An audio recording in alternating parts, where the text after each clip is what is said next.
ആത്മാവേ എന്നിൽ വന്നു നിറയണമേ. പരിശുദ്ധാത്മാവേ കൃപ ചൊരിയണമേ. പരിശുദ്ധാത്മാവേ ശക്തി പകരണമേ. കണ്ണുകളടച്ച് കരങ്ങൾ കൂപ്പിക്കുകയും സങ്കീർത്തനം 63 അതിൻ്റെ 1-ാം തിരുവചനം, book of psalm chapter 63 verse 1. ദൈവമേ, അവിടുന്നാണ് എൻ്റെ ദൈവം, ഞാൻ അങ്ങയെ തേടുന്നു.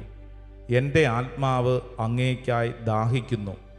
ഉണങ്ങി വരണ്ട ഭൂമി എന്ന പോലെ എൻ്റെ ശരീരം അങ്ങയെ കാണാതെ തളരുന്നു. ഇതൊരു പ്രാർത്ഥനയാണ്. സങ്കീർത്തനം 63 ഇന്ന് നമുക്ക് വേണ്ടി ഒരു പ്രാർത്ഥന ഒരുക്കുകയാണ്. ദൈവമേ, എൻ്റെ ആത്മാവ് ശൂന്യതയുടെ നടുവിൽ അങ്ങയെ തേടുന്നു.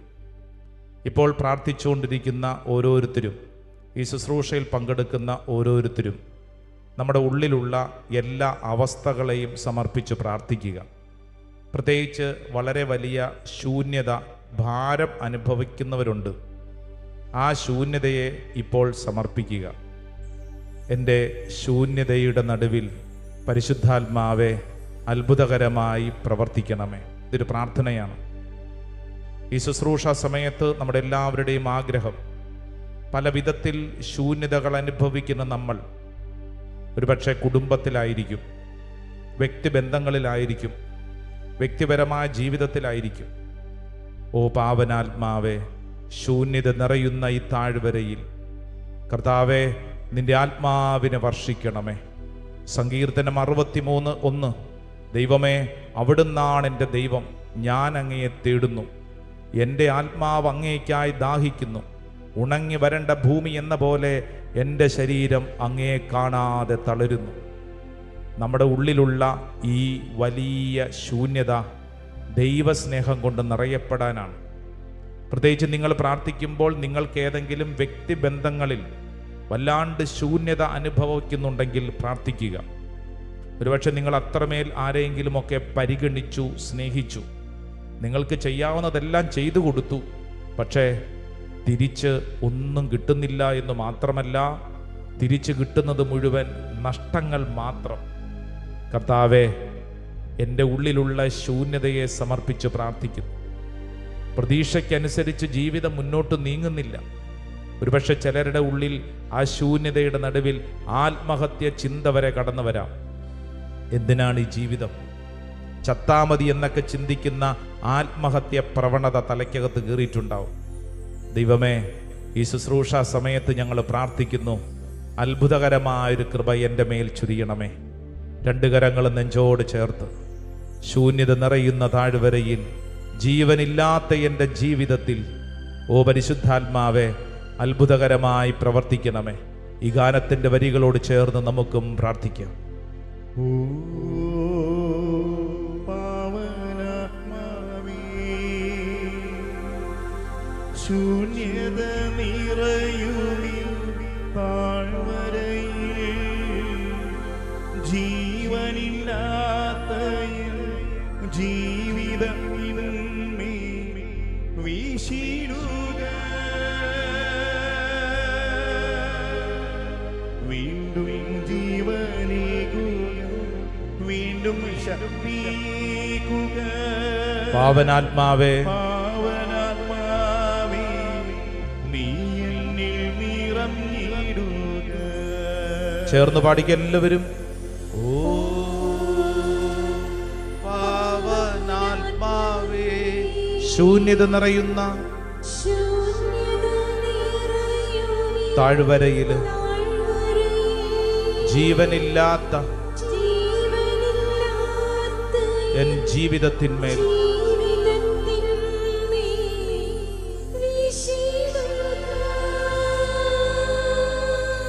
ആമേൻ. വീണ്ടും ശക്തിയേകുക. പാവനാത്മാവേ,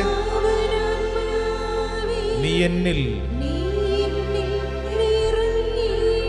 2 കരങ്ങൾ സ്വർഗത്തിലേക്ക് ഉയർത്തിപ്പിടിച്ചു ജീവനോട് പ്രാർത്ഥിക്കുക, ആഗ്രഹിച്ച് പ്രാർത്ഥിക്കുക.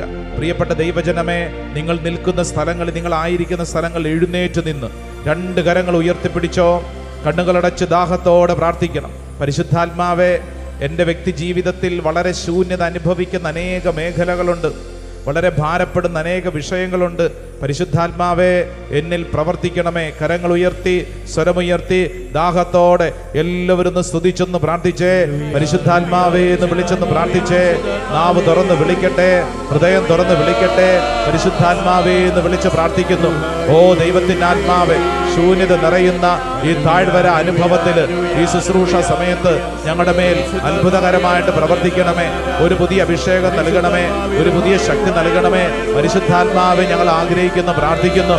ഹല്ലേലൂയ, ഹല്ലേലൂയ, ഹല്ലേലൂയ, ഹല്ലേലൂയ, ഹല്ലേലൂയ, ഹല്ലേലൂയ, ഹല്ലേലൂയ, ഹല്ലേലൂയ, ഹല്ലേലൂയ. ഓ പരിശുദ്ധാത്മാവേ, ഓ പരിശുദ്ധാത്മാവേ, ഓ പരിശുദ്ധാത്മാവേ, ഓ പരിശുദ്ധാത്മാവേ, ഓ പരിശുദ്ധാത്മാവേ, ഓ പരിശുദ്ധാത്മാവേ, ഓ പരിശുദ്ധാത്മാവേ, ഓ പരിശുദ്ധാത്മാവേ, ഓ പരിശുദ്ധാത്മാവേ, ഓ പരിശുദ്ധാത്മാവേ, പരിശുദ്ധാത്മാവേ. ഹല്ലേലൂയ, ഹല്ലേലൂയ, ഹല്ലേലൂയ, ഹല്ലേലൂയ, ഹല്ലേലൂയ. ഓ പരിശുദ്ധാത്മാവേ, ഞങ്ങളുടെ മേൽ നിറയണമേ, ശക്തിപ്പെടുത്തണമേ, ബലപ്പെടുത്തണമേ. പരിശുദ്ധാത്മാവെ ഞങ്ങൾ ആഗ്രഹിച്ച് പ്രാർത്ഥിക്കുന്നു. പരിശുദ്ധാത്മാവെ ഞങ്ങൾ വിശ്വസിച്ച് പ്രാർത്ഥിക്കുന്നു. ദൈവത്തിൻ്റെ ആത്മാവ് അത്ഭുതകരമായിട്ട് പ്രവർത്തിക്കട്ടെ. ഹല്ലേലൂയ, ഹല്ലേലൂയ, ഹല്ലേലൂയ, ഹല്ലേലൂയ. യേശുവേ നന്ദി, യേശുവേ സ്തുതി, യേശുവേ ആരാധന. കണ്ണുകളടച്ച് ഇന്ന് നിങ്ങൾ കടന്നു പോകുന്ന ശൂന്യമായ ഏത് ജീവിതാവസ്ഥയെയും സമർപ്പിക്കാം. ഇത് കർത്താവ് നിനക്ക് വേണ്ടി ഒരുക്കിയൊരു സമയമാണ്. നിന്റെ ഉള്ളിലുള്ള നാളുകളായിട്ടുള്ള വളരെ വലിയ ഒരു ശൂന്യത, എംപ്റ്റിനെസ്, കർത്താവെ ഈ ഭാരവുമായി ഞാൻ ജീവിക്കുകയാണ്. കർത്താവെ അങ്ങയുടെ മുമ്പിൽ ഇതാ എൻ്റെ അവസ്ഥ സമർപ്പിച്ച് പ്രാർത്ഥിക്കുന്നു. കർത്താവെ അങ്ങ് എന്നിൽ അത്ഭുതകരമായി ഇടപെടണമേ. ഒരു പുതിയ കൃപ എൻ്റെ മേൽ സംഭവിക്കട്ടെ. വിശ്വസിക്കുക. പരിശുദ്ധ അമ്മയോട് ചേർന്ന് നമുക്ക് പ്രാർത്ഥിക്കാം.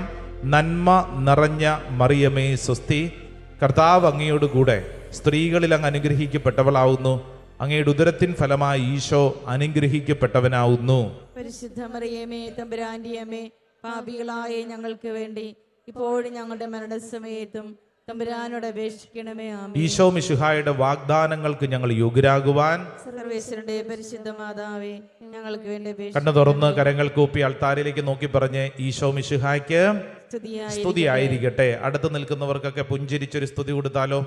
Yes, very good. എന്നിട്ട് സ്വസ്ഥമായിട്ടൊന്ന് ഇരുന്നേ. ബൈബിളൊക്കെ ഉള്ളവർ ബൈബിൾ എടുക്കുക. നോട്ട് ബുക്കൊക്കെ ഉണ്ടെങ്കിൽ അതെടുത്ത് ചില വചനങ്ങളൊക്കെ നമ്മൾ എഴുതി പഠിച്ച് പ്രാർത്ഥിക്കാൻ പോകുന്ന സമയമാണ്. എന്ന് പറഞ്ഞു കഴിഞ്ഞാൽ കർത്താവിന് നമ്മളോട് എന്തോ സംസാരിക്കാനുണ്ട്, അതാണ് അതിൻ്റെ അർത്ഥം. Praise the Lord. ഈ ശുശ്രൂഷയിൽ പങ്കെടുക്കുന്ന ഓരോരുത്തരും, ഒരുപക്ഷെ ചിലർ വളരെ അവിചാരിതമായിട്ട് പങ്കെടുക്കുന്നവരുണ്ടാവും. ഓൺലൈനൊക്കെ പങ്കെടുക്കുന്നവരാണെങ്കിൽ ശ്രദ്ധിച്ചോളൂ. ഒരു കാര്യം വിശ്വസിച്ചു കൊള്ളുക, എൻ്റെ കർത്താവിന് എന്നോട് എന്തോ പറയാൻ ഉണ്ട്. Praise the Lord. ഹല്ലേലൂയ. അടുത്തിരിക്കുന്ന ആളോടൊന്ന് പറഞ്ഞു കൊടുത്തേ, നിന്റെ കർത്താവിന് നിന്നോട് എന്തോ പറയാനുണ്ട്. പറഞ്ഞു കൊടുത്തേ. നിന്റെ ഭർത്താവിനല്ല, കർത്താവിന്. ഭർത്താവ് എന്തെല്ലാം പറഞ്ഞു ഒന്നും നടന്നിട്ട്. നിന്റെ കർത്താവിന് എന്തോ നിന്നോട് പറയാനുണ്ട്. Praise the Lord. നമ്മളിത് പഠിക്കാൻ പോകുന്നത് സങ്കീർത്തനം 13 അധ്യായം അതിൻ്റെ 1, 2 തിരുവചനം. ബുക്ക് ഓഫ് സാം ചാപ്റ്റർ 13, 13 അധ്യായം അതിൻ്റെ 1, 2 തിരുവചനം. ഒരു ചോദ്യമാണ്. ഇവിടെ ഇരിക്കുന്ന അനേകരുടെ ഉള്ളിലുള്ള ചോദ്യമാണ്. ഞാനത് വായിക്കാം, ശ്രദ്ധിച്ച് കേൾക്കണേ. കർത്താവെ, എത്ര നാൾ അങ്ങ് എന്നെ മറക്കും? എന്നേക്കുമായി എന്നെ വിസ്മരിക്കുമോ? എത്ര നാൾ അങ്ങയുടെ മുഖം എന്നിൽ നിന്ന് മറച്ചു പിടിക്കും? എത്ര നാൾ ഞാൻ വേദന സഹിക്കണം? എത്ര നാൾ രാപകൽ ഹൃദയവ്യഥ അനുഭവിക്കണം? എത്ര നാൾ എൻ്റെ ശത്രു എന്നെ ജയിച്ചു നിൽക്കും? Praise the Lord. സങ്കീർത്തകനായ ദാവീദ് വർഷങ്ങൾക്ക് മുമ്പ് നമ്മുടെ ഇന്നത്തെ അവസ്ഥ കണ്ടറിഞ്ഞ് എഴുതി വച്ചിരിക്കുകയാണ്. എത്ര നാൾ കർത്താവേ, എത്ര നാൾ ഞാൻ ഈ ഹൃദയവ്യഥ അനുഭവിക്കണം? എത്ര നാൾ ഞാനിങ്ങനെ സഹിക്കണം? ഇതിവിടെ ഇരിക്കുന്ന നമ്മുടെ പലരുടെയും മനസ്സിലുള്ള ഒരു പ്രധാനപ്പെട്ട ചോദ്യമാണ്. എത്ര നാൾ, എത്ര നാൾ? അപ്പോൾ ഇത് സംഭവിക്കുന്ന എന്താ? ഇത് നമ്മുടെ ഉള്ളിൽ വളരെ വലിയ ഒരു ശൂന്യത സൃഷ്ടിക്കും, വളരെ വലിയ ഒരു എംപ്റ്റിനെസ്. നമുക്ക് നമ്മുടെ ജീവിതത്തോട് തന്നെ ഭയങ്കരമായ ഒരു ഭാരം തോന്നിത്തുടങ്ങും. ഈ ഭാരമൊക്കെ തോന്നിത്തുടങ്ങിക്കഴിയുമ്പോഴാണ് ചിലരുടെ തലയ്ക്കകത്ത് ആത്മഹത്യ ചിന്ത. എൻ്റെ ജീവിതം കൊണ്ട് വലിയ കാര്യമൊന്നുമില്ല, എന്തിനാണ് ജീവിച്ചിരിക്കുന്നത്, ഇങ്ങനെ വലിയ ഭാരപ്പെട്ട അവസ്ഥ, ശൂന്യത. ഇവിടെ ഇരിക്കുന്ന ഓരോരുത്തരുടെയും ഉള്ളിൽ ചില സമയങ്ങളിൽ സംഭവിക്കുന്നൊരു കാര്യമാണ്. നമ്മൾ ആരും തന്നെ യന്ത്രമനുഷ്യരല്ല. നമുക്കെല്ലാവർക്കും വിചാരങ്ങളുള്ളവരാണ്. നമ്മളെല്ലാവരും തന്നെ ഈ ഭൂമിയിൽ ജീവിക്കുന്ന ജീവിത സാഹചര്യങ്ങളോട് ബന്ധപ്പെട്ടിട്ടുള്ളവരാണ്. സ്വാഭാവികമായി നമ്മുടെ ഉള്ളിൽ എന്ത് സംഭവിക്കും? ചില കാര്യങ്ങളിൽ വളരെ വലിയ ശൂന്യത അനുഭവപ്പെടും. Praise the Lord, hallelujah. നിങ്ങൾക്ക് അങ്ങനെ അനുഭവപ്പെട്ടിട്ടുണ്ടോ? ശൂന്യത. എവിടെ ശൂന്യത അല്ലേ? ശൂന്യത.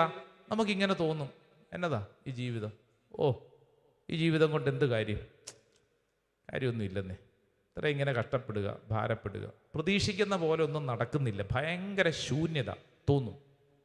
ഞാൻ ഈ അടുത്ത ദിവസം ഒരു വൈദികനെ പരിചയപ്പെട്ടു. വളരെ ആക്റ്റീവായിട്ട് ശുശ്രൂഷ ചെയ്ത് നടക്കുന്ന വൈദികനാണ്. ഞാൻ ഈ പരിചയപ്പെടുന്ന സമയത്ത് ഈ കഴിഞ്ഞ ദിവസം കണ്ടപ്പോൾ ഇദ്ദേഹം വളരെ ഡിമ്മായിട്ടിരിക്കുന്നു. എന്ന് പറഞ്ഞു കഴിഞ്ഞാൽ ശുശ്രൂഷയ്ക്കൊന്നും പോകാൻ പറ്റുന്നില്ല, ഭയങ്കര ഭാരപ്പെട്ടിരിക്കുന്നു. ഞാൻ ഇദ്ദേഹത്തോട് സംസാരിച്ചപ്പോൾ ഇദ്ദേഹം എന്നോട് പറഞ്ഞ, അച്ഛാ എന്താണെന്നറിഞ്ഞുകൂടാ, എൻ്റെ ഉള്ളിൽ ഭയങ്കര ശൂന്യത. അതാണ് അച്ഛൻ പറഞ്ഞ വാക്ക്. എൻ്റെ ഉള്ളിൽ വളരെ വലിയ ശൂന്യത. എൻ്റെ ചുറ്റുവട്ടത്തുള്ളവരൊക്കെ എന്നോട് ചോദിക്കുന്നു, അച്ഛൻ എന്ത് പറ്റി? പക്ഷെ എൻ്റെ അവസ്ഥ മറ്റുള്ളവർക്ക് മനസ്സിലാവുന്നില്ല അച്ഛാ. എൻ്റെ ഉള്ളിലെ അവസ്ഥയാണ്. എനിക്കിത് ആർക്കും പറഞ്ഞാൽ മനസ്സിലാക്കിക്കാൻ പറ്റും. എന്താണെന്നറിഞ്ഞുകൂടാ, ഒന്നും ചെയ്യാൻ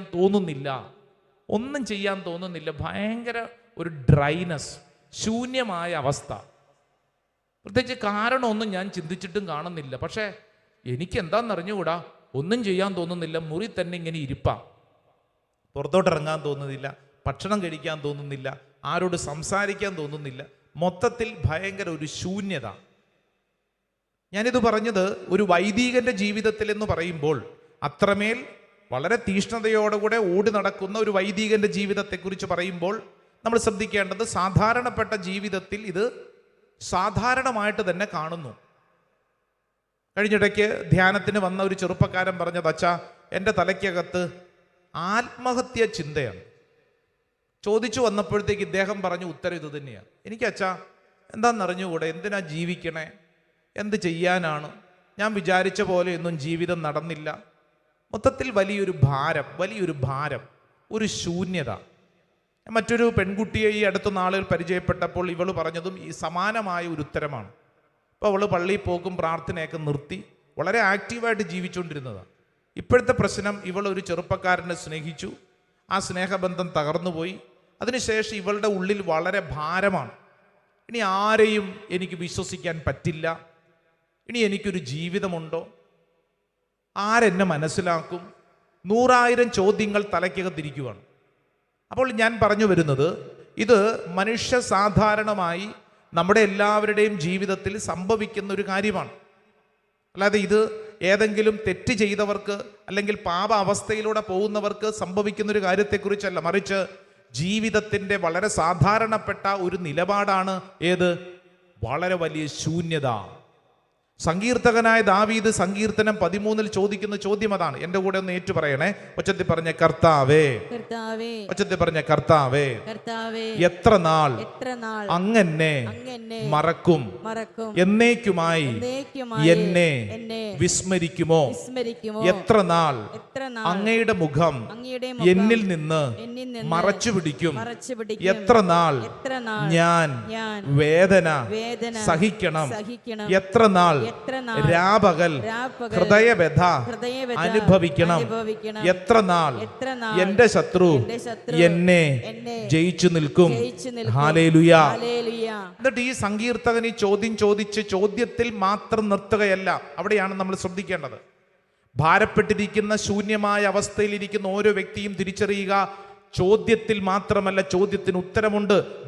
5-ാം തിരുവചനം പറയുന്നത് എന്താണെന്നറിയാവോ? ഞാൻ അവിടുത്തെ കരുണയിൽ ആശ്രയിക്കുന്നു, എൻ്റെ ഹൃദയം അങ്ങയുടെ രക്ഷയിൽ ആനന്ദം കൊള്ളും. 2 കരങ്ങൾ ഉയർത്തിപ്പിടിച്ച് ഈ വചനം ഒന്ന് ഒച്ചത്തിൽ പറഞ്ഞോ. സങ്കീർത്തനം 13-ാം അധ്യായം 5-ാം തിരുവചനം, ഞാൻ അവിടുത്തെ കരുണയിൽ ആശ്രയിക്കുന്നു, എൻ്റെ ഹൃദയം അങ്ങയുടെ രക്ഷയിൽ ആനന്ദം കൊള്ളും. ഹല്ലേലൂയ. അപ്പൊ ഇത് ഒരു ചോദ്യവും ചോദ്യത്തിന്റെ ഉത്തരവുമാണ്. നമ്മുടെ ഉള്ളിൽ അനുഭവപ്പെടുന്ന ഈ ശൂന്യമായ ഭയങ്കരമായ ഒരു ഡ്രൈനസിന്റെ അനുഭവങ്ങളിൽ നമ്മൾ കണ്ടെത്തേണ്ട ഉത്തരമാണ് വിശുദ്ധ ഗ്രന്ഥം പറഞ്ഞിരിക്കുന്നത്. ഞാൻ അവിടുത്തെ കരുണയിൽ ആശ്രയിക്കുന്നു, എൻ്റെ ഹൃദയം അങ്ങയുടെ രക്ഷയിൽ ആനന്ദം കൊള്ളുന്നു. Praise the Lord. ഹല്ലേലൂയ. മറ്റൊരു വാക്കിൽ പറഞ്ഞാൽ നമ്മുടെ ഹൃദയത്തിന് എന്താണ് വേണ്ടത് എന്ന് കൃത്യമായിട്ട് വിശുദ്ധ ഗ്രന്ഥം പഠിപ്പിക്കുകയാണ്. ഇതിനെക്കുറിച്ച് സഭാപ്രസംഗകന്റെ പുസ്തകം, അങ്ങനെ പുസ്തകം ഉണ്ടല്ലോ, ഒന്ന് തുറന്നാലോ, ഒന്ന് കണ്ടുപിടിച്ചേ. സഭാപ്രസംഗകന്റെ പുസ്തകം 2-ാം അധ്യായം 10-11 വചനം ഒന്ന് വായിച്ചാലോ. സഭാപ്രസംഗകൻ, അങ്ങനെ പുസ്തകമുണ്ട്. ആരാണ് സഭാപ്രസംഗന്റെ പുസ്തകം എഴുതിയിട്ടുള്ളത്? ആരെഴുതിയത്? സോളമൻ. 2-ാം അധ്യായം അതിന്റെ 10-11 വചനം ഒന്ന് വായിച്ചാലോ. വായിച്ചോ. എന്റെ നയനങ്ങൾ അഭിലഷിച്ചതൊന്നും ഞാൻ അവയ്ക്ക് നിഷേധിച്ചില്ല. ഞാൻ അനുഭവിക്കാത്ത സുഖങ്ങളില്ല. എന്റെ പ്രയത്നങ്ങളിലെല്ലാം എന്റെ ഹൃദയം സന്തോഷിച്ചു. ഇത് എന്റെ അധ്വാനത്തിന്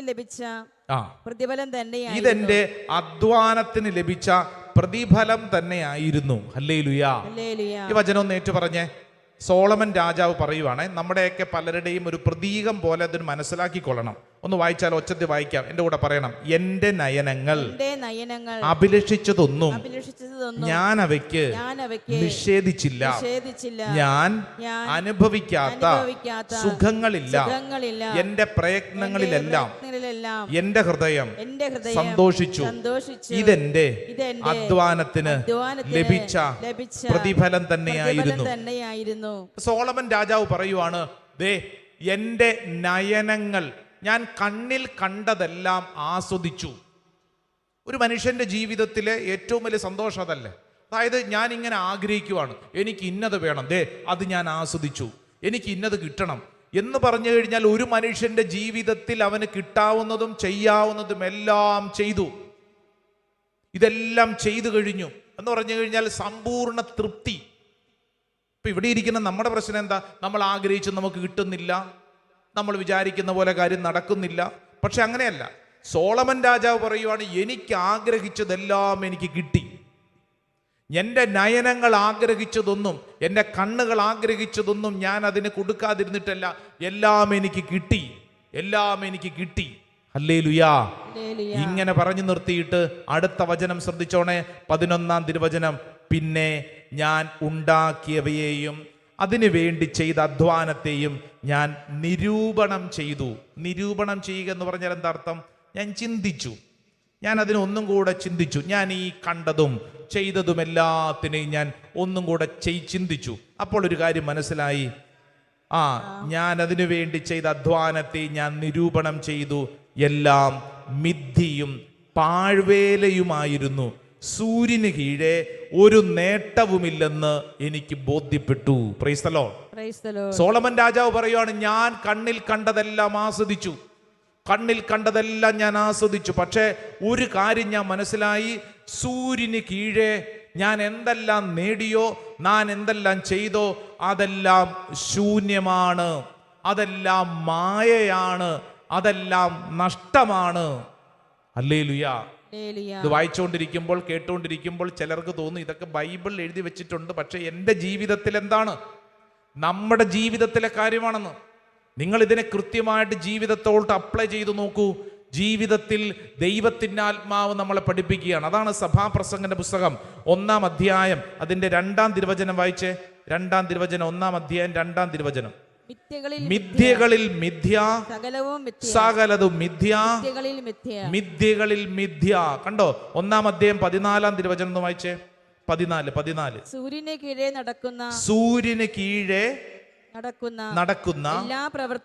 എല്ലാ പ്രവൃത്തികളും ഞാൻ വീക്ഷിച്ചു. എല്ലാം മിഥ്യയും പാഴ്വേലയുമത്രേ. എല്ലാം മിഥ്യയാണ്, പാഴ്വേലയാണ്, എല്ലാം മായയാണ്, എല്ലാം ഡെലൂലുമാണ്, അല്ലേ? എല്ലാം മായയാണ്. നമുക്ക് തോന്നും ഡെലൂഷൻ, നമുക്ക് തോന്നും, എന്നാൽ ഇതെല്ലാം മായയാണ്. ഇതെല്ലാം പാഴ്വേലയാണ്. ദേ ബൈബിളിൽ പറഞ്ഞിരിക്കുക. സഭാപ്രസംഗന്റെ പുസ്തകം നമ്മുടെ മുമ്പിൽ അവതരിപ്പിക്കുകയാണ്. ജീവിതത്തിൽ ഞാൻ നേടാവുന്നതെല്ലാം നേടി, എനിക്ക് ചെയ്യാവുന്നതെല്ലാം ഞാൻ ചെയ്തു. പക്ഷേ ആഫ്റ്റർ ഓൾ ഇതെല്ലാം കഴിഞ്ഞപ്പോൾ എനിക്ക് മനസ്സിലായി, ഞാൻ ചെയ്തതും കണ്ടതും നേടിയതെല്ലാം ഇത് വെറുതെ പാഴ്വേലയാണ്, വല്ലാത്ത ശൂന്യത. ഞാനിത് പറഞ്ഞുകൊണ്ടിരിക്കുമ്പോൾ ജീവിതത്തിൽ ഏതെങ്കിലും ഒരു സ്റ്റേജിൽ ശൂന്യതയുടെ നടുവിൽ നിൽക്കുന്നവരുണ്ടെങ്കിൽ നിങ്ങൾക്കിത് നന്നായി റിലേറ്റ് ചെയ്യാൻ പറ്റും. ഇനി എങ്ങനെ മുന്നോട്ട് നീങ്ങും? എന്താണ് അവസ്ഥ? ഭയങ്കരമായ ഡ്രൈനെസ് തോന്നുന്നു. അങ്ങനെ ഭാരപ്പെടുമ്പോൾ നമ്മുടെ മുമ്പിൽ സഭാപ്രസംഗൻ പറയാണ്, സൂര്യന് കീഴെ. എങ്ങനെ? സൂര്യന് കീഴെ ഞാൻ കണ്ടതും കേട്ടതുമെല്ലാം വ്യർത്ഥം. സൂര്യന് കീഴെ എന്ന് പറയുമ്പോൾ ഒരു കാര്യം ഉറപ്പ്, സൂര്യന് മുകളിൽ ചില യാഥാർത്ഥ്യങ്ങളുണ്ട്. ചില യാഥാർത്ഥ്യങ്ങളുണ്ട്. അതിനെയാണ് ദൈവമെന്ന് വിശുദ്ധ ഗ്രന്ഥം നമ്മളെ പഠിപ്പിക്കുന്നത്. സ്വരത്തിൽ പറഞ്ഞ ഹല്ലേലൂയാ, ഹല്ലേലൂയാ. ഇത് നമ്മൾ വായിച്ചുകൊണ്ടിരിക്കുമ്പോൾ നമ്മൾ ഉറപ്പിക്കേണ്ട ഒരു കാര്യം, സത്യമായും നമ്മുടെ എല്ലാവരുടെ ഉള്ളിൽ ഈ പ്രപഞ്ചത്തിലെ ഏതെങ്കിലും സാധനങ്ങൾ കൊണ്ടോ വ്യക്തികൾ കൊണ്ടോ ഏതെങ്കിലും കാര്യങ്ങൾ കൊണ്ടോ നികത്താൻ പറ്റാത്ത ഒരു ദാഹം നമ്മുടെ എല്ലാവരുടെയും ഉള്ളിൽ ഉണ്ട്. പറഞ്ഞേ ആമേൻ, പറഞ്ഞേ ആമേൻ. സങ്കീർത്തനം 42 ഒന്ന് തുറന്നാലോ? സങ്കീർത്തനം 42 വചനം 1, 2 ഒന്ന് വായിച്ചേ. 42-ാം സങ്കീർത്തനം അതിന്റെ 1ഉം 2ഉം തിരുവചനം വായിച്ചാലോ?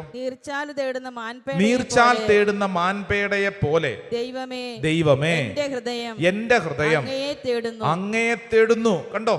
നീർച്ചാൽ തേടുന്ന മാൻപേടയെ പോലെ ദൈവമേ എന്റെ ഹൃദയം അങ്ങയെ തേടുന്നു. അടുത്ത വചനം, എന്റെ ഹൃദയം ദൈവത്തിനായി ദാഹിക്കുന്നു.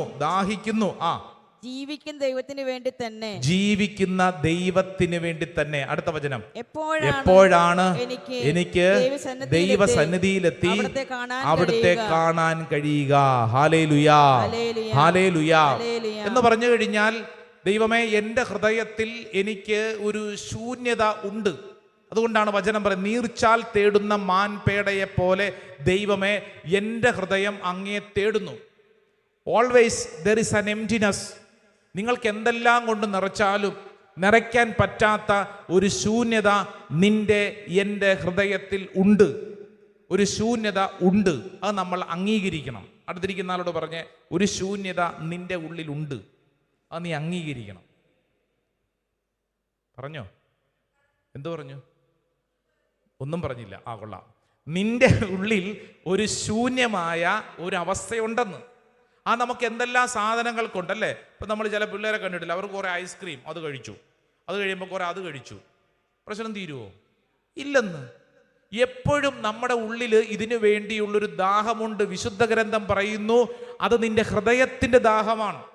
ഈ ഹൃദയത്തിൻ്റെ ദാഹം, നമ്മളത് കൃത്യമായി വിശുദ്ധ ഗ്രന്ഥത്തിൻ്റെ വെളിച്ചത്തിൽ അതിനെ മനസ്സിലാക്കിയാൽ നമുക്കതിനെ കൃത്യമായി കൈകാര്യം ചെയ്യാൻ പറ്റും. ഇല്ലെങ്കിൽ നമ്മളിങ്ങനെ ഓടിക്കൊണ്ടിരിക്കും, മനുഷ്യരുടെ പുറകെ ഓടിക്കൊണ്ടിരിക്കും. കണ്ടിട്ടില്ലേ? മനുഷ്യരുടെ പുറകെ ഓടിക്കൊണ്ടിരിക്കും, ഇല്ലെങ്കിൽ കുറെ സാധനങ്ങളുടെ പുറകെ ഓടിക്കൊണ്ടിരിക്കും, അംഗീകാരങ്ങളുടെ പുറകെ ഓടിക്കൊണ്ടിരിക്കും, സ്ഥാനമാനങ്ങളുടെ പുറകെ ഓടിക്കൊണ്ടിരിക്കും. ഞാൻ ഈ അടുത്ത നാളിലൊരു ഇടവകപ്പള്ളിയിൽ ചെന്ന് അവിടുത്തെ അച്ഛൻ്റെ കൂടെ ഞങ്ങൾ സംസാരിച്ചുകൊണ്ടിരിക്കുമ്പോൾ അച്ഛൻ എന്നോട് പറഞ്ഞു, ഇവിടുന്ന് അടുത്തുള്ള ഈ പള്ളിക്ക് അടുത്ത് താമസിക്കുന്ന ഒരു ചേട്ടൻ പള്ളിയിലൊന്നും വരുന്നില്ല. അച്ഛനൊന്ന് പോയി അദ്ദേഹത്തോടൊന്ന് സംസാരിക്കൂ. ഞാൻ പലതവണ സംസാരിക്കാൻ ശ്രമിച്ചിട്ട് അയാൾ അടുക്കുന്നില്ല. അച്ഛനൊന്ന് പോയി സംസാരിക്കുക, എന്താ പള്ളി വരാത്തതിൻ്റെ കാരണങ്ങളൊക്കെ ചോദിച്ചു മനസ്സിലാക്കുക. അപ്പം ഞാൻ ഈ വികാരിയച്ഛൻ പറഞ്ഞതനുസരിച്ച് ഞാൻ അയാളുടെ വീട്ടിൽ ചെന്നു. അയാളോട് അപ്പോൾ വളരെ സ്നേഹത്തോടു കൂടെ എന്നോട് സംസാരിച്ചപ്പോൾ ഞാൻ ചോദിച്ചു, അപ്പോൾ പള്ളിയിലൊന്നും ഇപ്പോൾ പോകുന്നില്ലല്ലോ, പണ്ട് സ്ഥിരം എല്ലാ ദിവസവും പള്ളിയിൽ പോയിക്കൊണ്ടിരുന്ന ആക്റ്റീവായിരുന്ന ഒരാളാണല്ലോ, ഇപ്പം എന്നാ പറ്റി? വെച്ചാൽ ഞാൻ പള്ളിയിൽ പോകുന്നുണ്ട്, പക്ഷേ ഈ പള്ളിയിലല്ല, ഞാൻ വേറെ പള്ളിയിൽ പോകുന്നുണ്ട്. ഈ പള്ളി ഞാനിപ്പോൾ പോകാറില്ല. ഞാൻ പറഞ്ഞു, അങ്ങനെയല്ലല്ലോ ചേട്ടാ, ചേട്ടൻ്റെ സ്വന്തം പള്ളിയല്ലേ, എന്ന് മാത്രമല്ല വർഷങ്ങളോളം ആ പള്ളിയിലെ പ്രധാനപ്പെട്ട പല കാര്യങ്ങളും ചെയ്തുകൊണ്ടിരുന്ന ആളല്ലേ, അതൊക്കെ ശരിയാ.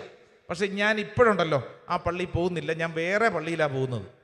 ഞാൻ ചോദിച്ച് സംസാരിച്ച് വന്നപ്പോഴത്തേക്ക് ഇദ്ദേഹം പറഞ്ഞു, അച്ഛാ ഇപ്പം വന്ന ഈ വികാരിച്ചനുണ്ടല്ലോ ആള് ശരിയല്ല.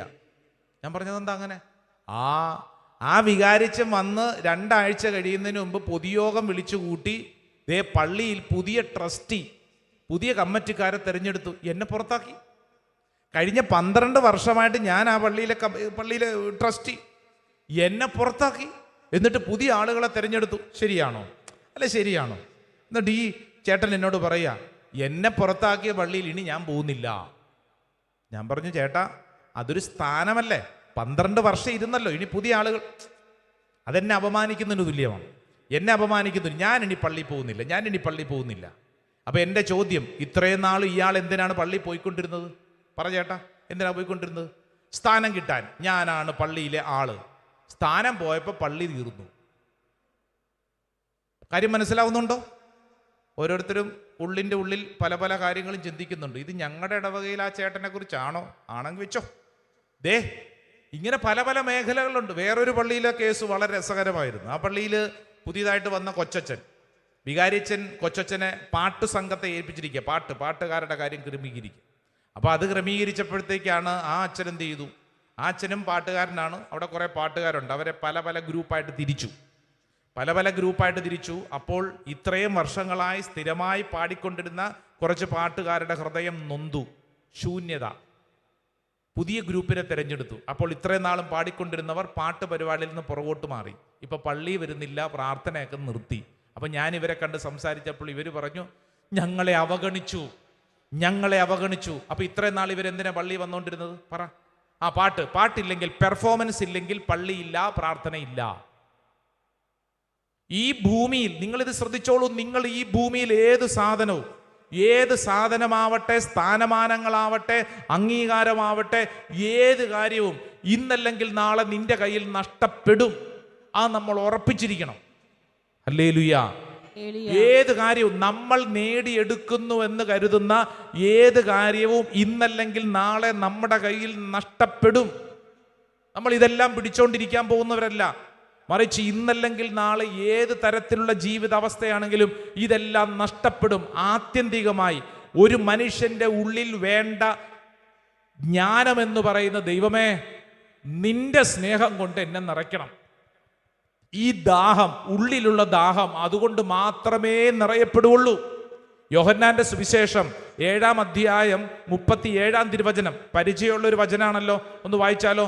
John chapter 7 verse 37. യോഹന്നാന്റെ സുവിശേഷം 7:37. ഏതാ വചനം? തിരുനാളിന്റെ അവസാനത്തെ മഹാദിനത്തിൽ യേശു എഴുന്നേറ്റ് നിന്ന് ശബ്ദമുയർത്തി പറഞ്ഞു, ആർക്കെങ്കിലും ദാഹിക്കുന്നെങ്കിൽ അവൻ എന്റെ അടുക്കൽ വരട്ടെ. എന്നിട്ട് വായിച്ചോ. എന്നിൽ വിശ്വസിക്കുന്നവന്റെ ഹൃദയത്തിൽ നിന്ന് വിശുദ്ധ ലിഖിതം പ്രസ്താവിക്കുന്നത് പോലെ ജീവജലത്തിന്റെ അരുവികൾ ഒഴുകും. നിനക്ക് ദാഹമുണ്ടോ? ഏതെങ്കിലും വിഷയത്തിൽ നിനക്ക് ശൂന്യതയുണ്ടോ? ഉണ്ടെങ്കിൽ എന്ത് ചെയ്യണം? ഈ ശൂന്യതയുമായിട്ട് നീ ഇങ്ങനെ അവിടെ ഇരുന്ന് പിണങ്ങിയിരിക്കാനല്ല, വിഷമിച്ചിരിക്കാനല്ല, ആത്മഹത്യയെക്കുറിച്ച് ചിന്തിക്കാനല്ല. മറിച്ച് ഇതാ നിനക്ക് മുമ്പിൽ ജീവജലം, ലിവിങ് വാട്ടർ, പരിശുദ്ധാത്മാവിനെ കുറിച്ചുള്ളൊരു ഓർമ്മപ്പെടുത്തൽ പറയുക. നിന്റെ ഉള്ളിൽ ഈ പരിശുദ്ധാത്മാവ് നിറഞ്ഞാൽ നിന്റെ ശൂന്യതയ്ക്ക് ഒരു ഉത്തരം കിട്ടും. യോഹന്നാന്റെ സുവിശേഷം 4-ാം അധ്യായം അതിൻ്റെ 13-14 തിരുവചനം. സമരിയാക്കാരിയായ സ്ത്രീ. ഈ സമരിയാക്കാരിക്ക് എത്ര ഭർത്താക്കന്മാരുണ്ടായിരുന്നു? കേട്ടില്ല. ഇപ്പോൾ ഉള്ളത് അതുമല്ല എന്ന് പറഞ്ഞു കഴിഞ്ഞാൽ കുറേ ഭർത്താക്കന്മാരുണ്ട്. ഒന്നും ഒറിജിനൽ അല്ല, എല്ലാം ഡ്യൂപ്ലിക്കേറ്റ് അല്ലേ? അപ്പൊ ഈ സ്ത്രീയെ സംബന്ധിച്ചിടത്തോളം ഈ സ്ത്രീയുടെ സന്തോഷം കിടക്കുന്നത് ആ മാനദണ്ഡത്തിലാണ്. ഈശോ ആ സ്ത്രീയോട് പറഞ്ഞൊരു പ്രധാനപ്പെട്ട കാര്യം 4-ാം അധ്യായം 13-14 വായിച്ചേ. ചാപ്റ്റർ 4 വേഴ്സ് 13, 13-ാം വചനം. യേശു പറഞ്ഞു, ഈ വെള്ളം കുടിക്കുന്ന ഏവനും വീണ്ടും ദാഹിക്കും. എന്നാൽ ഞാൻ നൽകുന്ന വെള്ളം കുടിക്കുന്നവന് ഒരിക്കലും ദാഹിക്കുകയില്ല. ഞാൻ നൽകുന്ന ജലം അവനിൽ നിത്യജീവനിലേക്ക് നിർഗളിക്കുന്ന അരുവിയാകും. ഹല്ലേലൂയ. നമ്മൾ ഈ ഭൂമിയിലെ ഏത് കാര്യത്തെ നമ്മൾ കൈകാര്യം ചെയ്യാൻ ശ്രമിച്ചോ, അത് സ്ഥാനമാനങ്ങളോ അംഗീകാരങ്ങളോ പണമോ അല്ലേ? പണം സമ്പാദിക്കുന്നവൻ ഇങ്ങനെ ആർത്തി കൂടിക്കൊണ്ടിരിക്കും. സ്ഥലം ഈ കഴിഞ്ഞ ദിവസം പ്രാർത്ഥിക്കാൻ വന്നൊരു ചേട്ടൻ്റെ കരച്ചിൽ കണ്ടിട്ട് സങ്കടം തോന്നി. കാരണം എന്നറിയോ, നിസാരപ്പെട്ട ആളല്ല. ഈ കേരള മണ്ണിൽ ഇയാൾക്ക് ഇഷ്ടം പോലെ ഭൂമിയുണ്ട്. ഒരു സമയത്ത് ഇയാൾ ഈ ഭൂമി മുഴുവൻ വെട്ടിപ്പിടിച്ച് ഇഷ്ടം പോലെ ഭൂമിയുണ്ട്. പക്ഷെ കയ്യിൽ ഇപ്പം 5 നയാ പൈസ ഇല്ല. കാര്യം എന്താണെന്നറിയാമോ? കാര്യം കച്ചവടം ഒന്നും നടക്കണില്ല. ആർക്കും ഒന്നും സ്ഥലം വേണ്ടത്രേ. ഇയാൾ പറയും, എൻ്റെ അച്ഛാ, എൻ്റെ ഒരു തുണ്ട് ഭൂമി വിറ്റുപോയ എൻ്റെ പല കാര്യങ്ങളും നടക്കും. പക്ഷേ ആർക്കും ഇപ്പോൾ ഒന്നും വേണ്ടെന്ന്. സ്ഥലം ഇഷ്ടം പോലെ കിടപ്പുണ്ട്, ഡെഡ് മണി പോലെ ഇങ്ങനെ കിടക്കുക. പക്ഷെ കയ്യിലൊന്നുമില്ല, ഭയങ്കര ശൂന്യത. എന്നിട്ട് ഇയാൾ പറഞ്ഞു, ഞാൻ ചിന്തിച്ചത് ഇങ്ങനെ കുറേ സ്ഥലങ്ങളൊക്കെ എൻ്റെ പേരിൽ മേടിച്ചിടുമ്പോൾ ഒരു സന്തോഷം, ഒരു അംഗീകാരം, മറ്റുള്ളവരൊക്കെ എന്നെ പരിഗണിക്കും. ഇപ്പം എൻ്റെ വീട്ടിൽ എനിക്കൊരു വിലയുമില്ല. കാര്യം ശരിയാണ്, ആധാരം പേപ്പറൊക്കെ എൻ്റെ കയ്യിലുണ്ട്, മണ്ണും ഉണ്ട്. പക്ഷേ വീട്ടിലുള്ളവർക്ക് പോലും ഒരു അംഗീകാരമില്ല. വീട്ടിലുള്ള മക്കൾ പോലും ചോദിക്കുന്നു, അപ്പൻ എന്നാ ഉണ്ടാക്കി? ഈ പൈസ, ഈ കയ്യിലൊന്നും 5 പൈസ ഇല്ല. സ്ഥലം ഉണ്ടെന്ന് പറഞ്ഞിട്ട് എന്ത് കാര്യം? ജീവിക്കാൻ, കഞ്ഞി കുടിക്കാൻ പൈസ കയ്യിൽ വേണ്ട, ഒന്നുമില്ല. സ്ഥലമുണ്ടെന്ന് പറഞ്ഞ് നടന്നിട്ട് എന്ത് കാര്യം? അപ്പോൾ അപ്പൻ മക്കളെ കൊണ്ട് ചൂണ്ടിക്കാണിക്കും, ദേ ഈ സ്ഥലം നിനക്ക്, ആ സ്ഥലം നിനക്ക്, അതും ഇതും പറഞ്ഞിട്ട് എന്ത് കാര്യം? കയ്യിലൊന്നുമില്ല, ശൂന്യത. ഇവിടെ ഇരിക്കുന്ന നമ്മുടെയൊക്കെ ഉള്ളിലും തത്തുല്യമായിട്ടുള്ള അനേക ശൂന്യമായ അനുഭവം. അതേതെങ്കിലും ബന്ധ തകർച്ചയായിരിക്കും, ഏതെങ്കിലും തരത്തിലുള്ള അസ്വസ്ഥമായ അവസ്ഥ, വിചാരിച്ച പോലെ കാര്യങ്ങൾ നടക്കുന്നില്ല. വിശുദ്ധ ഗ്രന്ഥം നിന്നെ പഠിപ്പിക്കുന്ന കാര്യം, നിന്റെ ഉള്ളിലുള്ള ശൂന്യത നിറയപ്പെടണമെങ്കിൽ ദൈവത്തിന്റെ സ്നേഹം കൊണ്ട് നിറയപ്പെടണം. വലതുകരം ഉയർത്തി പറ, ഹല്ലേലൂയാ, ഹല്ലേലൂയാ, യേശുവേ നന്ദി, യേശുവേ സ്തുതി. പ്രിയപ്പെട്ടവരെ, ഇന്ന് ഈ ശുശ്രൂഷ സമയത്ത് ദൈവത്തിന്റെ ആത്മാവ് നമുക്ക് സമ്മാനിക്കാൻ പോകുന്ന കാര്യം എന്താണെന്നറിയോ? നിന്റെ ശൂന്യമായ ഇടങ്ങളിൽ ദൈവം പ്രവർത്തിക്കാൻ പോകുന്നു. പറഞ്ഞേ ആമേൻ. നിന്റെ വരണ്ട അവസ്ഥയിൽ, നിന്റെ സങ്കടത്തിന്റെ നടുവിൽ ദൈവം പ്രവർത്തിക്കാൻ പോകുന്നു. അതാണ് ഇന്ന് ഇവിടെ സംഭവിക്കാൻ പോകുന്ന കാര്യം. യെശയ്യായുടെ പ്രവചനം 43-ാം അധ്യായം 19-ാം തിരുവചനം വായിച്ചാലോ? Book of Isaiah chapter 43 verse 19. 43 അതിൻ്റെ 19-ാം തിരുവചനം വായിച്ചോ, ഒച്ചത്തെ വായിച്ചോ. നല്ല വചന കേട്ടോ, എഴുതിയെടുത്ത് പഠിച്ചോളൂ. ഈ വചനം ഇന്നത്തെ ഗിഫ്റ്റാണ്. ഇന്ന് നിങ്ങൾ സ്വന്തമാക്കേണ്ട വചനമാണ്. യെശയ്യ ഐസയ 43 വേഴ്സ് 19, 19-ാം വചനം വായിച്ചോ. ഇതാ ഞാൻ ഒരു പുതിയ കാര്യം ചെയ്യുന്നു. കണ്ടോ, ഇതാ അങ്ങനെ എഴുതിയിരിക്കുന്നത്, വെറുതെ എഴുതി വെച്ചിരിക്കുവല്ല. ഇതാ എന്ന് പറഞ്ഞു കഴിഞ്ഞാൽ ദേ ഉടനെ നിനക്കായി ഒരു പുതിയ കാര്യം, സംതിങ് ന്യൂ, ഒരു പുതിയ കാര്യം നിനക്ക് വേണ്ടി ചെയ്യുന്നു. അത് ഉടലെടുക്കുന്നത്, അത് രൂപപ്പെടുന്നത് നീ അറിയുന്നില്ലേ? വായിച്ച അടുത്ത വചനം. അത് മൊളിയെടുക്കുന്നത് നിങ്ങൾ അറിയുന്നില്ലേ?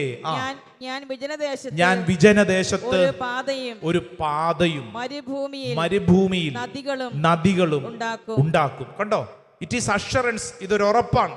ഇവിടെ ഇരിക്കുന്ന ശൂന്യതയുടെ നടുവിൽ വിഷമിച്ചിരിക്കുന്നതിന്റെ പ്രിയരെ, നിന്റെ ചോദ്യത്തിന്റെ മുമ്പിൽ കർത്താവ് ഒരു കാര്യം നിനക്ക് സമ്മാനിക്കുന്നു. ഇതാ, yes, it is for you. ഇതാ, നിനക്ക് വേണ്ടി ഒരു പുതിയ കാര്യം നിന്റെ ദൈവം ചെയ്യും. ഇന്ന് ശുശ്രൂഷയിൽ പങ്കെടുക്കുന്നവർ വിശ്വസിച്ചോണം, എനിക്ക് വേണ്ടി എൻ്റെ ദൈവം ഒരു പുതിയ കാര്യം ചെയ്യും. ആമേൻ, ആമേൻ. അടുത്തിരിക്കുന്നവരോട് പറഞ്ഞു കൊടുത്തേ, നിനക്ക് വേണ്ടി ദൈവം ഇന്ന് ഒരു പുതിയ കാര്യം ചെയ്യും. പറഞ്ഞു കൊടുത്തേ, നിനക്ക് വേണ്ടി ദൈവം, സന്തോഷത്തോടെ പറ, നിനക്ക് വേണ്ടി ദൈവം ഒരു പുതിയ കാര്യം ചെയ്യും. പറഞ്ഞേ ആമേൻ, ആമേൻ. വിശ്വസിക്കുന്നവരൊന്ന് ചാടി എഴുന്നേറ്റ് നിന്നേ. ഒന്ന് എഴുന്നേറ്റ് നിന്നേ. 2 കരങ്ങൾ സ്വർഗത്തിലേക്ക് നന്നായിട്ടൊന്ന് ഉയർത്തിപ്പിടിച്ചേ. എനിക്ക് വേണ്ടി എൻ്റെ ദൈവം ഒരു പുതിയ കാര്യം ചെയ്യും. യെസ്, വിശ്വസിക്കുന്നു. 2 കരങ്ങൾ ഉയർത്തിപ്പിടിച്ചോ. ഉയർത്തിയ കരങ്ങൾ ശൂന്യമാണ്. കർത്താവ് എനിക്ക് വേണ്ടി പ്രവർത്തിക്കും, എനിക്ക് വേണ്ടി ഒരു വഴി തുറക്കും. എൻ്റെ ഇന്നത്തെ വരണ്ട അവസ്ഥയിൽ, എൻ്റെ ഇന്നത്തെ മരുഭൂമി അനുഭവത്തിൽ, എല്ലാം തീർന്നുവെന്ന് നഷ്ടമായി എന്ന് ചിന്തിക്കുന്ന എൻ്റെ അവസ്ഥയിൽ എൻ്റെ ദൈവം എനിക്ക് വേണ്ടി പ്രവർത്തിക്കും. 2 കരങ്ങൾ ഉയർത്തിപ്പിടിച്ചോ. വിശ്വസിച്ചോണം കേട്ടോ, വിശ്വസിച്ചോണം. യെസ്, അത് മനസ്സിൽ നമ്മൾ കാണണം, മനസ്സിൽ കാണണം. ഇതാ ഒരു പുതിയ കാര്യം നിനക്ക് വേണ്ടി ചെയ്യുന്നു. അത് മുളയെടുക്കുന്ന നീ അറിയുന്നില്ലേ? അത് വിജനദേശത്തൊരു പാതയും മരുഭൂമിയിൽ നദികളും ഉണ്ടാക്കും. ദൈവമേ, എൻ്റെ ജീവിതത്തിൽ അത് സംഭവിക്കട്ടെ. കരങ്ങൾ ഉയർത്തിപ്പിടിച്ച് കണ്ണുകളടച്ച് ഓരോ വ്യക്തിയും വിശ്വസിക്കുക. എൻ്റെ ജീവിതത്തിൽ കർത്താവെ, അങ്ങൊരു പുതിയ വഴി തുറക്കുന്നതിന് നന്ദി പറഞ്ഞ് പ്രാർത്ഥിക്കുന്നു. ശൂന്യതയുടെ നടുവിൽ, വരണ്ട അവസ്ഥയുടെ നടുവിൽ, മരുഭൂമി അനുഭവത്തിൽ എനിക്ക് വേണ്ടി പ്രവർത്തിക്കുന്ന ദൈവമേ, ഞാൻ നന്ദി പറഞ്ഞ് പ്രാർത്ഥിക്കുന്നു. പ്രിയപ്പെട്ട ദൈവജനമേ, ഈശോയ്ക്ക് നിങ്ങളോട് അത്രമേൽ സ്നേഹമുണ്ട്. നിങ്ങളായിരിക്കുന്ന അവസ്ഥ എന്താണോ ആ അവസ്ഥയിൽ ഇതാ കർത്താവ് പ്രവർത്തിക്കുകയാണ്. ദൈവം നിനക്ക് വേണ്ടി പ്രവർത്തിക്കുകയാണ്. ഒരു പുതിയ വഴി കർത്താവ് നിനക്ക് വേണ്ടി തുറക്കും. ഒരുപക്ഷെ പല നാളുകളായി നമ്മൾ അന്വേഷിച്ച് നടന്നിട്ട് തുറക്കപ്പെടാത്തൊരു വഴി നിനക്ക് വേണ്ടി ദൈവം തുറക്കും. മനസ്സിലത് കാണണം. കർത്താവെ, ഞാനത് വിശ്വസിച്ച് പ്രാർത്ഥിക്കുന്നു. എനിക്ക് വേണ്ടി എൻ്റെ ദൈവം പ്രവർത്തിക്കുന്നു. എനിക്ക് വേണ്ടി വഴി തുറക്കുന്ന ദൈവം, എനിക്ക് വേണ്ടി ജീവിക്കുന്ന ദൈവം. ഇന്ന് ഈ ശുശ്രൂഷ സമയത്ത് ഒരുപക്ഷെ ഇവിടെ നിൽക്കുമ്പോൾ നിങ്ങളുടെ മക്കളെക്കുറിച്ചായിരിക്കും ഭാരം. എത്ര ദൂരം അകലെയുള്ള മക്കളാണെങ്കിലും അവരിൽ കർത്താവ് ഇടപെടും. ഇവിടെ നിൽക്കുമ്പോൾ നിങ്ങളുടെ ജീവിത പങ്കാളിയെക്കുറിച്ചായിരിക്കും, ആ ജീവിത പങ്കാളിയിൽ കർത്താവ് ഇടപെടും. ഇവിടെ നിൽക്കുമ്പോൾ ഒരുപക്ഷെ നിങ്ങളുടെ കിടപ്പ് രോഗികളായിട്ടുള്ള പ്രിയപ്പെട്ടവരെ കുറിച്ചായിരിക്കും കർത്താവ് ഇടപെടും. മാനസിക ദുഃഖത്തിൽ നിങ്ങളുടെ വീടുകളിൽ അടച്ചുപൂട്ടിയിരിക്കുന്നവരെ കുറിച്ചാവും കർത്താവ് ഇടപെടും. കരങ്ങൾ ഉയർത്തിപ്പിടിച്ചോ. ഒരുപക്ഷെ ഏതെങ്കിലും കോടതി കേസിനെ കുറിച്ചായിരിക്കും, ഒരു പോലീസ് കേസിനെ കുറിച്ചായിരിക്കും, നാട്ടുകാരുമായിട്ടുള്ള വഴക്കിനെ കുറിച്ചായിരിക്കും, സർക്കാരുമായിട്ടുള്ള എന്തെങ്കിലും അസ്വസ്ഥതയിലായിരിക്കും, അയൽവാസിയോടുള്ളതാവാം, ഇടവകയിലാവാം, നിന്റെ ജോലി സ്ഥലത്താവാം. നീ വിശ്വസിക്കുക, എനിക്ക് വേണ്ടി എൻ്റെ കർത്താവ് ഇപ്പോൾ ഈ പ്രാർത്ഥിച്ചുകൊണ്ടിരിക്കുന്ന സമയം തന്നെ എൻ്റെ കർത്താവ് എനിക്ക് വേണ്ടി പ്രവർത്തിക്കും. വിശ്വസിക്കുന്നവര് കരങ്ങൾ ഉയർത്തി ഈശോയെ എന്ന് വിളിച്ച് പ്രാർത്ഥിക്കട്ടെ. നാവ് തുറന്ന് വിളിക്കട്ടെ. ദൈവത്തിൻ്റെ ആത്മാവ് ഈ ശുശ്രൂഷ സമയത്ത് ഇപ്പോൾ തന്നെ, ദൈവമേ, ഞങ്ങൾ വിശ്വസിച്ച് പ്രാർത്ഥിക്കുന്നു. കർത്താവേ, എൻ്റെ ശൂന്യതയുടെ നടുവിൽ കർത്താവേ അങ്ങ് പ്രവർത്തിക്കുന്നു. സ്തുതിക്കുന്നു. പോരാ. നാവ് തുറന്ന് സ്തുതിക്കട്ടെ. ഹൃദയം തുറന്നു കൈകളടിച്ചേ, കണ്ണടച്ച് കൈയടിച്ചേ. പോരാ, നല്ല കൈയടി, ശക്തിയോടെ. Yes, I believe and I claim. My God open a door for me. Yes, യെശയ്യാ പ്രവചനം 22:22. അവൻ തുറന്നാൽ വേറെ ആർക്കും അടയ്ക്കാൻ പറ്റില്ല, അവൻ അടച്ചാൽ വേറെ ആർക്കും തുറക്കാനും പറ്റില്ല. കർത്താവെ, ഒരു വഴി എനിക്ക് വേണ്ടി തുറക്കുന്നു. കർത്താവ്, ഞാൻ വിശ്വസിക്കുന്നു. സംതിങ് ന്യൂ, ഒരു പുതിയ കാര്യം ദൈവം ചെയ്യുന്നു. കരങ്ങൾ ഉയർത്തി കൈയടിച്ചേ. ആമേൻ. ചേർന്നു.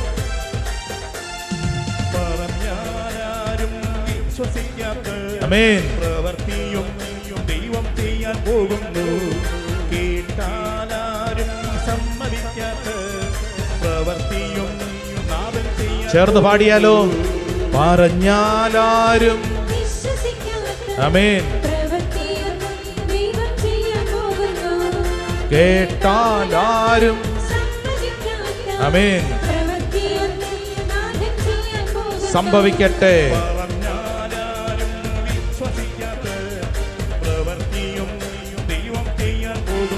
കേട്ടാൽ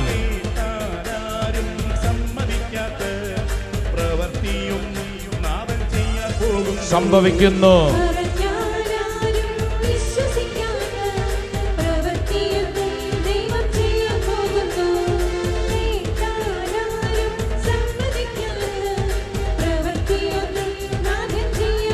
രണ്ട് കരങ്ങൾ സ്വർഗത്തിലേക്ക് ഉയർത്തിപ്പിടിച്ചൊന്ന് സ്തുതിച്ചേ.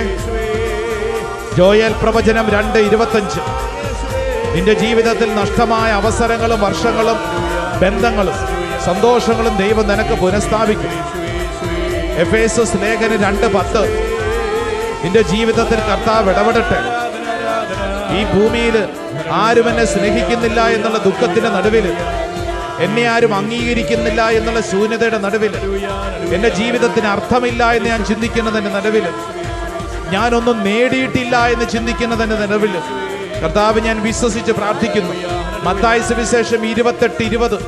കർത്താവേ, അങ്ങന്റെ കൂടെയുണ്ട്, ഞാൻ വിശ്വസിക്കുന്നു. മറ്റുള്ളവർ നൽകുന്ന സർട്ടിഫിക്കറ്റ് അല്ല, മറിച്ച് ദൈവമേ അങ്ങ് നൽകുന്ന സർട്ടിഫിക്കറ്റ് ആണ് പ്രധാനം. ആരാധന ആരാധന ആരാധന ആരാധന ആരാധന ആരാധന ആരാധന ആരാധന ആരാധന ആരാധന. ഹല്ലേലൂയ ഹല്ലേലൂയ ഹല്ലേലൂയ. വിശ്വസിച്ച് നമുക്ക് ആശീർവാദം സ്വീകരിക്കാം.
പരിശുദ്ധ